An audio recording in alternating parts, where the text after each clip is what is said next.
నియోజకవర్గంలో domestic airport నిర్మాణానికి స్థలాన్ని కేటాయించాలని అధికారులను ఆదేశించినట్టు టీడీపీ ఎమ్మెల్సీ కంచర్ల శ్రీకాంత్ తెలిపారు. కుప్పంను క్లీన్ అండ్ గ్రీన్ మున్సిపాలిటీ చేయడమే లక్ష్యంగా అన్నారు. 250 కోట్ల పైచిలుకు నిధులతో కుప్పం అభివృద్ధికి ప్రణాళికలు సిద్ధం చేసినట్టు తెలిపారు ఎమ్మెల్సీ శ్రీకాంత్.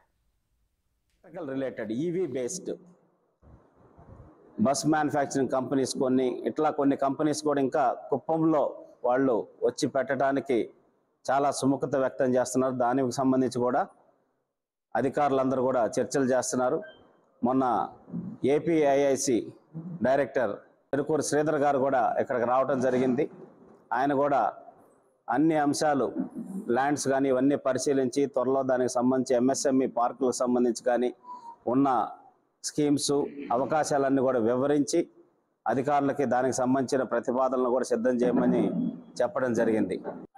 3 నెలలు కూడా పూర్తి కాల కరెక్ట్గా ఈ 3 నెలల్లోనే కుప్పంలో ఇంత అభివృద్ధి కార్యక్రమాలు, అలాగే మున్సిపాలిటీకి సంబంధించి కూడా మీరు చూస్తూ ఉన్నారు.